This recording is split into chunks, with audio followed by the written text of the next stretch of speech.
first thing I'm going to say here is that YNAB, well, YNAB is a different method of budgeting, not just a different piece of software. So for those of you who have got some experience, for those of you who have budgeted before, you're going to see some differences in how we do it. But don't worry, I will be taking questions after this overview. And I also want to let you know that each of the 4 rules that we're going to be covering here also has its own workshop where we can dig in a bit deeper. So let's start with rule number 1. It's called give every dollar a job. And what it means is that we take the money that we have and we think about what it needs to do.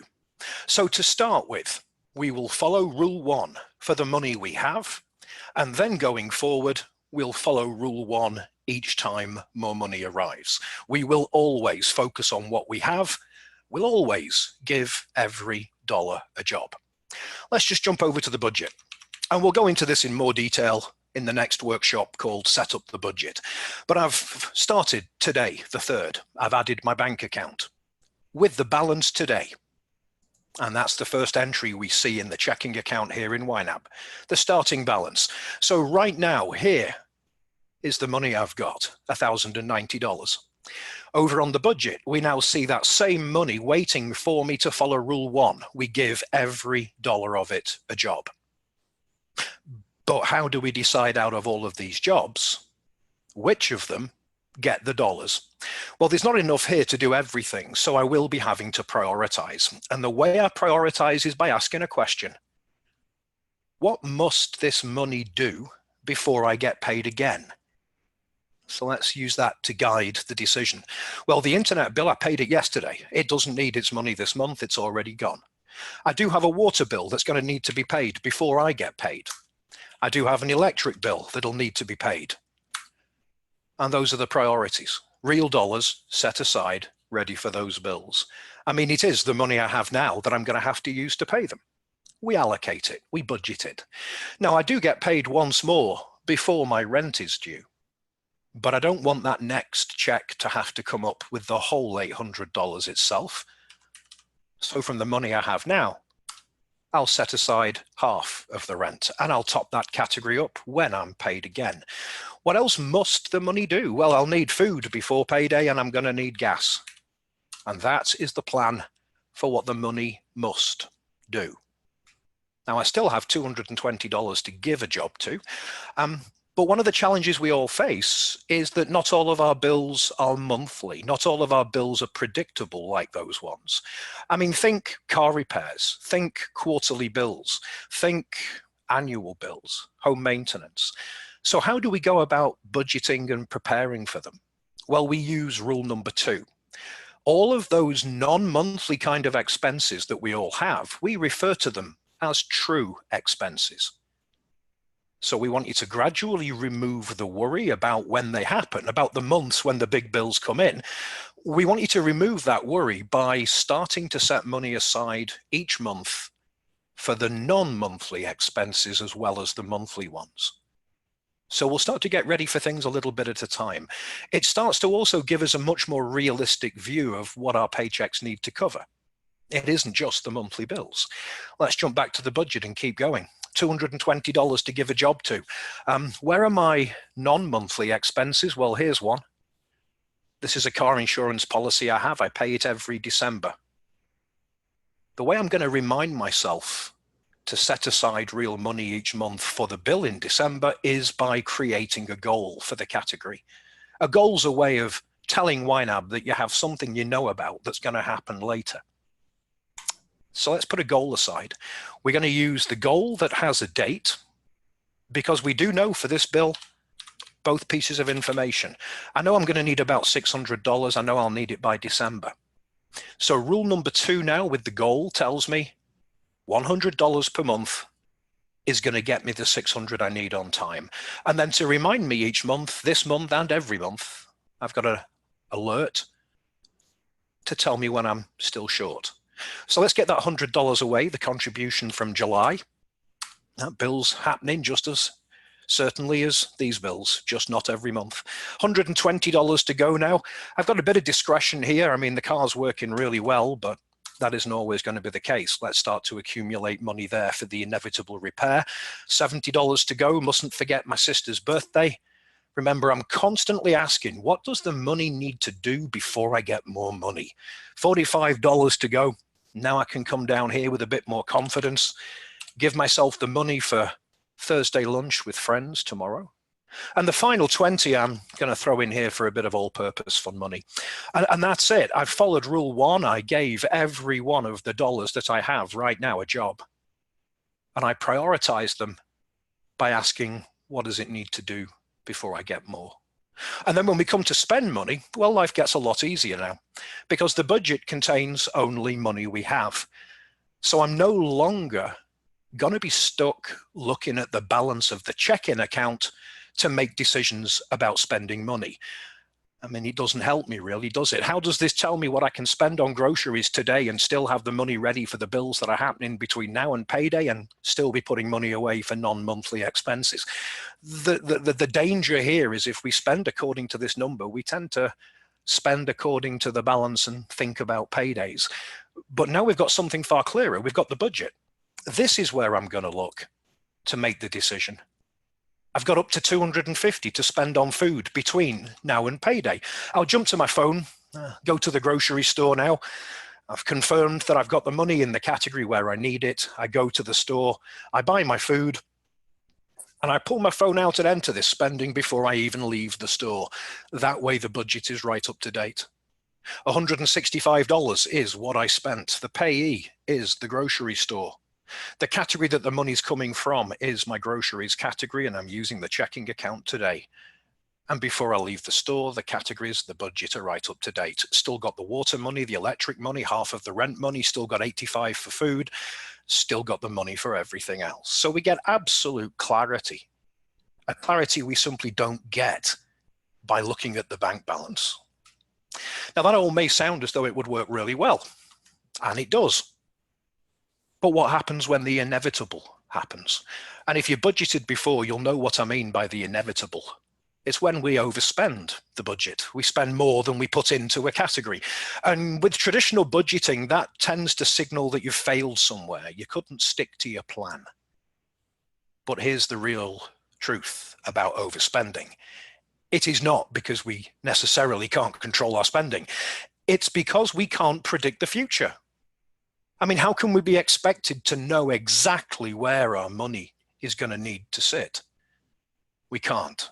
So what we have to face is that it's going to happen, and what we need is a way to deal with it when it does. And that is what Rule 3 is all about. Roll with the punches. It's about letting you know that after you've given your dollars a job, if you then need to change your mind, if you then change your priorities about what that money needs to do, it is absolutely okay to do that. That's flexibility, not failure. We just ask you to change the budget. That's absolutely okay. Let me jump to the phone. We'll do some more spending. I'm going to pick up the gift for my sister's birthday. Where do I look? I look at the gift category. $25 is what I put there because it was my best guess. It's what I usually spend. I've just got to the gift store. I've seen a perfect gift, something I want to buy for her. The problem is it's over $42. It's $42.50. It's more than I thought I would need. Does that mean I can't buy the gift? No. What it means is I'm going to have a quick look through the rest of the budget and find out if there's money I'm going to be happy giving up in order to get the gift. A quick look down sees I could give up the dining out money, but then I'd have to give up the dinner with friends tomorrow. Or I could just give up $17, $18 from fun. And I think that's the trade-off I'm going to make. So we go to the gift store, we enter the spending. Once again, it's $42.50. The payee is the gift store. The category is gifts. $42.50 means we overspent gifts by $17.50. No big deal. We're going to adjust with rule number 3. One category needs to be adjusted. It's the gifts category. And where am I taking this money from? I'm taking it from fun. And so by dealing with it, by facing up to the fact that if I do spend more on the gift, then something else gets less, I'm able to remain flexible, but I'm still living within my means. I can see the trade-off. $2.50 is what I've got for fun between now and payday. And finally, we move to rule number 4. And this rule is, well, it's about the paycheck to paycheck cycle, which some of you will be living on as you begin your YNAB journey. I was 10.5 years ago. And what is that paycheck to paycheck cycle? Well, it's where when you do get paid, when money arrives, there are bills that are already waiting for that money to arrive. So as soon as the paychecks arrive, the money then pays the bills and it's flying out the door the same day that it arrived. So there's a feeling that we're never ahead. We're always playing catch up. And YNAB is designed to break that cycle. How? Well, it's rule number 1 that gives us the realistic plan for our money as it arrives. It's rule number 2 that makes sure the plan isn't just for monthly bills. And it's rule number 3 that helps us adjust the plan as needed and stay within our means. And it's those rules that are going to help you to spend less of what you bring in. As you spend less of what you bring in, that money is then used to budget gradually further and further out into the future. And once this month has completely, fully got the money that it needs, well, start to give those dollars jobs covering the categories next month. Start to get further ahead. And eventually you will be able to fully fund all of next month before this month is out. And at that point, instead of waiting for the paychecks to arrive to pay the bills, we start to move towards where we have the money ready, waiting for the bills to arrive. And that's what the age of money in YNAB, that number starts to reflect. It starts to go up to show us that we are more prepared for the future than we were. We start to build up time to respond. So as I mentioned, all of those rules have got their own dedicated workshop. The one that is coming up next, called Set Up the Budget, it comes up in about 17 minutes at 1/4 to the hour. I've put the registration link into the chat window if you haven't registered but would like to stick with me for that. And that's where we're going to go into rules 1 and 2 in more detail. And I'm also going to show you how to use that goals feature to create a budget template.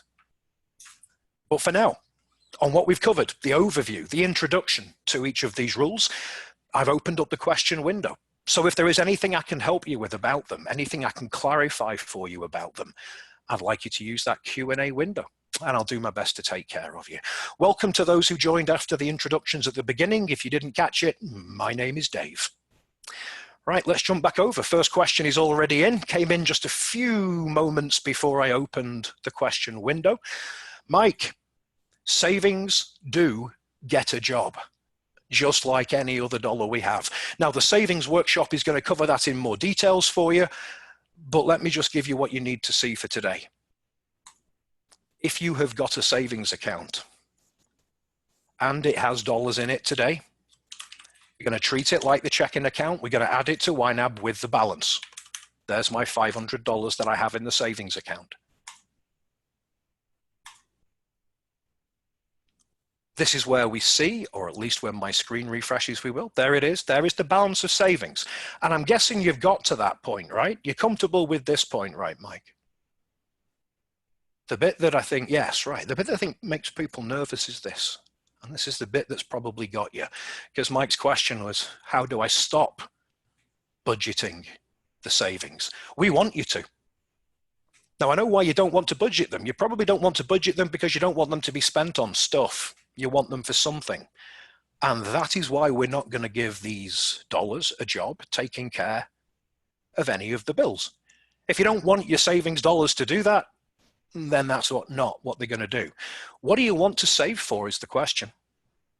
Is this for a vacation? Is this for your next computer? Is this for a house down payment? Is this for an emergency fund? Is this towards your next vehicle? What are you saving for is the question. And then we're going to give it to that job. If it was for vacation, we'd budget it here.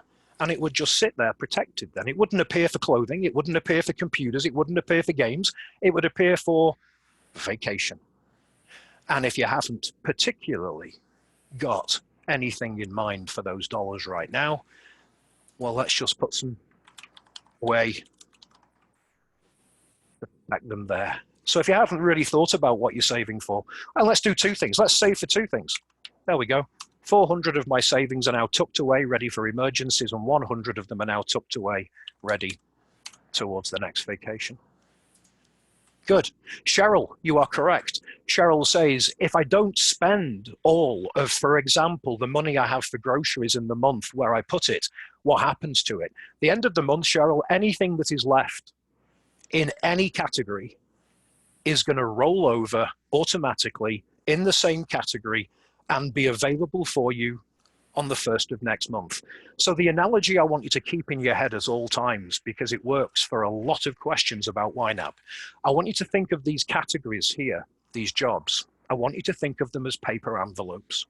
Paper envelopes with the word internet written on them, with the word rent written on them, with the word, and when your money comes in, I want you to imagine it as being dollar bills, and you're sitting down and you're looking at your pile of dollar bills and you're asking yourself, what is the best possible use I can have and think of right now for these dollar bills?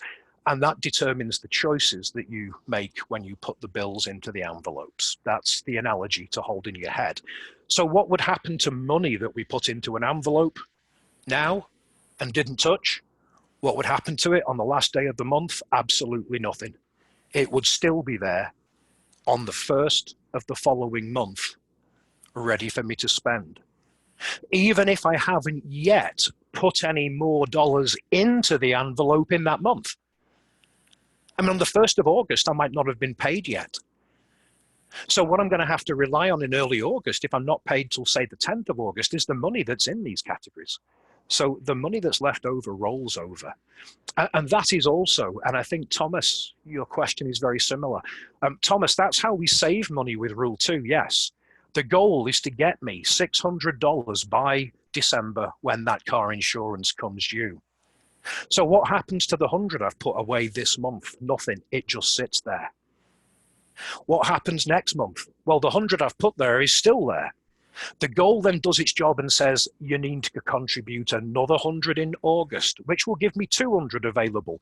The 200 rolls over into September, where I put another 100 on top that gives me 3, then 4, then 5, then 6. And so in December, when I look at the available here, it will show me the 600. I will have aged money. I will have increased how long the money I used to pay the bill has been sat waiting to pay the bill. This is not me then running around in November trying to come up with all 600, December rather. That's me then simply putting 100 in, 100 in, 100 in. That money will age and roll over every month to accumulate what I need. Okay, spectacular. Anonymous question. Yeah, thanks for that. I should remind everybody that if you're more comfortable, you can send across to me in the Q&A window anonymously as well, if you would prefer. So first, anonymous attendee question. Should we attack debt before starting to cover next month's bills? There is no right answer or wrong answer to that, because there is no answer that's going to fit everybody's circumstances. Those of you with very regular, reliable monthly paychecks may feel more comfortable putting money towards debt before you start to get that protection from budgeting a month ahead. Those of you with variable income, people like me, I'm very variable income. In my real life, I'm a farmer. So I have very seasonal, weather-related, weather-dependent, variable. For me, I need multiple months ahead to feel peace of mind. So for me, the answer would be I would make my priority getting ahead while making small repayments to debt. So there's no real one-size-fits-all answer. But that is part of the questions you're going to be asking yourself when you prioritize. What's going to make you sleep better tonight? Knowing that you've already got all of next month's bill money ready, but a bit more debt. Or knowing that you've paid down a bit of debt, but you still haven't got the money in the bank to cover next month's bills. And we will all, at that point in time, every one of the 27 of you out there, will have made a decision differently, probably. Some will go for first, some will go for second. Now, there is a workshop where we're going to go into that, though. It isn't coming up next. In fact, it's not coming up for an hour or so, I think. But look for a workshop called Creating a Debt Paydown Plan. That goes into the priority order. Okay, so check that one. Another anonymous question. Is it beneficial to add something like my IRA, or another question from Pat was asking about things like pensions. Do I add the balance of things like 401ks? I really wouldn't get into that detail at this early stage in your journey. What I would do to make sure you cover the contributions you make to those investments is I would make sure you have a category in the budget to set aside some of your pay so you have the money ready to send them. So for now, and maybe the savings account, maybe the investment account question we'll get into in the savings workshop in more detail. But for now, I want you to think of those contributions that you make to your investments as just another job, like getting money ready for the bills. So keep it simple for now. And then when you send that money that you've got ready to them, it's like paying a bill. It's like buying groceries. We simply record the money from the investment category as leaving checking. Just the same way as we did there with the paying the bills. But that's what I'd recommend to get started with. Anonymous question again, if you get paid every 2 weeks, how do you budget monthly? You budget it as the money comes in. Everybody does that same rule. Everybody here will be paid at different times, with different frequency, with different variability, but everybody starts with what they've got and what it needs to do. Follow rule 1. When your next check arrives, add it. Follow rule 1. 2 weeks later, when your next check arrives, add it. Follow rule number 1. So what you'll be doing there, Anonymous, you'll be doing what I did for things like the rent or your mortgage. The big bills like that, you probably don't want one of your 2 checks to have to come up with all of it. So put some away from the first one, put the rest away with the second. So that same process is repeated no matter where we are in our pay cycle, no matter what our pay cycle is. And just to take that second part of your question, the reason why YNAB is divided into months is nothing to do with your pay cycle. The reason YNAB is divided into months is because that is what most people's bill cycle is. I mean, my landlord does not care if I'm paid once a week or once every 2 or once a month or variably or not. My landlord doesn't care. My landlord wants $800 at the end of the month. Same with all these other bills. That's why we divide it into months. Everybody's pay cycle is different. Karen, I'll take one more to finish this one off. Another pay cycle question on rule number 1. Karen says, so if I'm paid on the 13th, I start with what I've got? Correct. I budget to get me to the 13th? Correct. If there is money left over after covering the bills, I budget to true expenses? Correct. And then on the 13th, I will budget again? Correct. And what question will you ask yourself on the 13th when that monthly check arrives? You'll ask yourself, what does it need to do to get me to the 13th of August? So you will, with that money, prioritize the last things you need for the money to do in July. You'll take the remainder of the money, you'll move to August, and you'll make sure that the first 13 days of August are covered. You have just followed rule 1. And that's why your pay cycle is irrelevant to the rules. Everybody's fits. Right then, I've given you the link in the window. That workshop starts in 6.5 minutes. It's called Set Up the Budget. We're going to dig into rule 1 and 2 in more detail. And I'm also going to show you how to build a budget template. Wouldn't it be nice if when I come to give dollars a job like I did here, wouldn't it be nice if I had a little bit more to go off, rather than having to remember what the amounts were, rather than having to remember which bills still need to be paid, rather than having to remember when they happen? Wouldn't it be nice if the budget already knew all of that? So yeah, in the next workshop, I'm going to introduce this idea of how to build a template. And of course, we'll open the questions up as well. And I will take this one last question, even though it's completely unrelated to the subject matter. You are quite right, it is not a Canadian accent. I have only been in Canada now for about 10, 11, 12 years. Originally, I'm from the north of England, the Scottish borders, if that takes care of your question. There's still a teeny weeny bit of a British accent, eh? So with that, thanks for your time, ladies and gentlemen. I do hope I'm going to see you in the next one. Bye-bye for now.